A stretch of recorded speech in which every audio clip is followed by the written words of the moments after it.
রান্নাঘরে আপনাদের সবাইকে স্বাগত জানাই। আজকে আমি রান্না করব ডিমের কারি। আর এই ডিমের কারি রান্না করার জন্য এখানে একদম শুকনো পেঁয়াজ নিয়ে নিয়েছি, ঘরে ঝুলানো ছিল। আর এই ছোটো ছোটো পেঁয়াজ দিয়ে আজকে আমি ডিমের কারিটা রান্না করে দেখাবো। আপনারা পুরো ভিডিওটি প্রথম থেকে শেষ পর্যন্ত দেখতে থাকুন আমি কীভাবে ডিমের কারিটা রান্না করি। এখানে আমি 10টা ডিম নিয়ে নিয়েছি। ডিম রান্না করার জন্য এখানে নিয়ে নিয়েছি একদম ছোট পেঁয়াজ, টমেটো আর রসুন, আদা। আর মশলা নিয়ে নিয়েছি এখানে গোটা গরম মশলা, লবণ, তেজপাতা, চিনি, ধনে, জিরে একসাথে ভেজে নেওয়া। আর তার সাথে আমি নিয়েছি হলুদ গুঁড়ো, লঙ্কা গুঁড়ো। আর এখানে নিয়ে নিয়েছি সাদা তেল। আমি সাদা তেলেই রান্নাটা করব। এদিকে কড়াইটা বসিয়ে দিয়েছি। কড়াইটার মধ্যে দিয়ে দিচ্ছি আমি জল। এবার আমি ডিমগুলো সেদ্ধ করে নেব।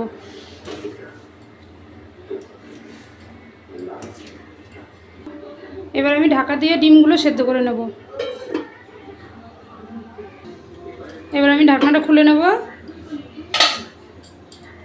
এই দেখুন বন্ধুরা, ডিমগুলো আমার পুরো সেদ্ধ হয়ে গেছে। অনেক কটা ডিম আবার ফেটেও গেছে। এবার আমি নামিয়ে নিচ্ছি। কড়াইটা গরম হয়ে গেছে। কড়াইতে দিয়ে দিচ্ছি আমি সাদা তেল।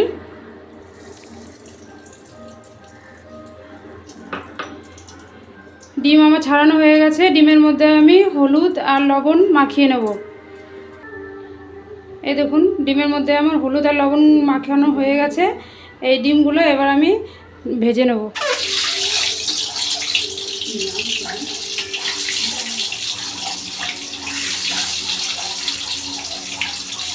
ডিম আমি খুব হালকা করে ভাজবো।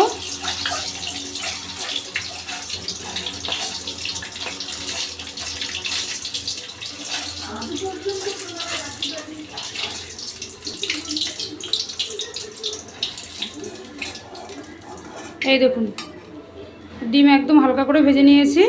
এইভাবেই আমি প্রত্যেকটা ডিম ভেজে নেব।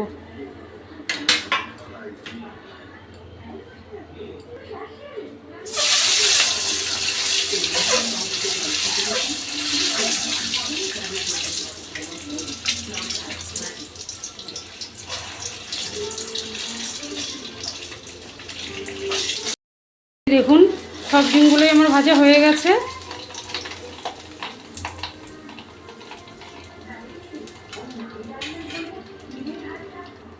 এবার এই তেলের মধ্যে ফোড়নে দিয়ে দিচ্ছি গোটা গরম মশলা, তেজপাতা।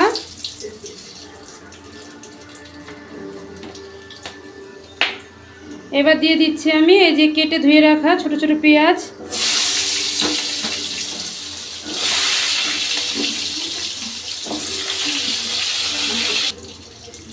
এই দেখুন, এই ছোট পেঁয়াজগুলোকে আমি হালকা করে ভেজে নিয়েছি। এবার দিয়ে দেব গোটা রসুন। এই যে গোটা রসুনগুলো দিয়ে দিচ্ছি। এই ছোট পেঁয়াজের সাথে এই রসুনগুলো আমি খুব ভালো করে ভেজে নেব। এই দেখুন, ছোট পেঁয়াজের সাথে রসুনগুলো আমি খুব ভালো করে ভেজে নিয়েছি। এবার দিয়ে দিচ্ছি আমি এখানে আদা আর কাঁচা লঙ্কা একসাথে বেটে নিয়েছি, সেটা দিয়ে দিচ্ছি।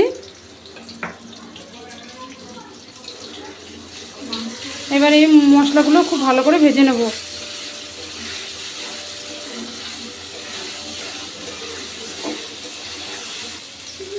এই দেখুন, আদা কাঁচা লঙ্কা খুব ভালো করে আমি ভেজে নিয়েছি ছোটো পেঁয়াজ আর রসুনের সাথে।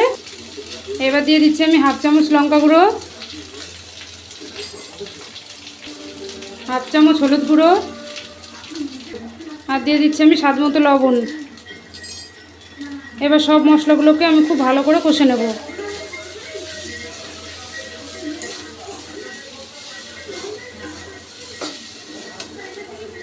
এই দেখুন,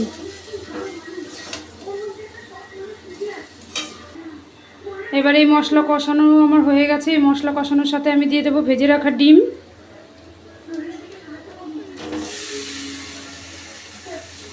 এই মশলার সাথেই আমি এবার ডিমগুলোকে একটু ভালো করে কষে নেব।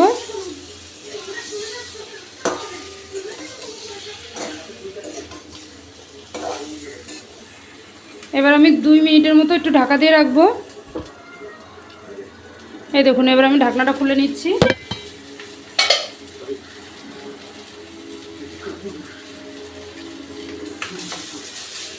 এই দেখুন খুব সুন্দরভাবে আমি কষে নিয়েছি। এবার দিয়ে দিচ্ছি আমি পরিমাণ মতো জল।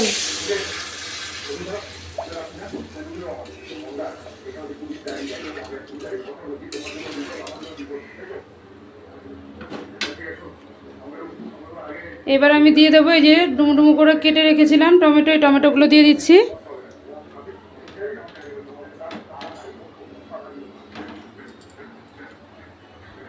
আবার আমি ঢাকা দিয়ে রাখবো। এই দেখুন এবার আমি ঢাকনাটা খুলে নিচ্ছি। এই দেখুন ডিমের কারিটা খুব সুন্দরভাবে আমার হয়ে গেছে। এই দেখুন টমেটোগুলো খুব সুন্দরভাবে নরম হয়ে গেছে।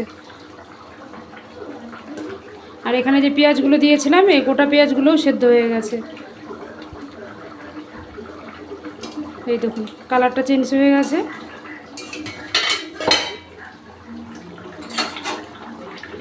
এবার দিয়ে দিচ্ছি আমি এখানে বাটা জিরে ধনে।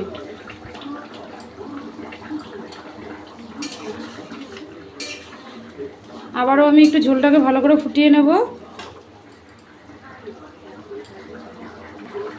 ডিমের কারিটা আমার হয়ে গেছে। সবশেষে দিয়ে দিচ্ছি আমি স্বাদ মতো চিনি।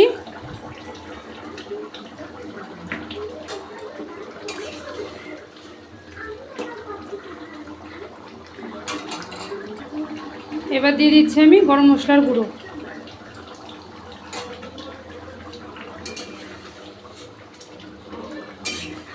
এবার আমি নামিয়ে নিচ্ছি। পুরো ডিমের কারিটা আমার হয়ে গেছে। বন্ধুরা এই ডিমের কারির রেসিপিটা আপনাদের কেমন লাগলো অবশ্যই কমেন্ট করে জানাবেন। আর যদি ভালো লাগে তবে অবশ্যই লাইক কমেন্ট শেয়ার করবেন। আর দীপা রান্নাঘর চ্যানেলটাকে সাবস্ক্রাইব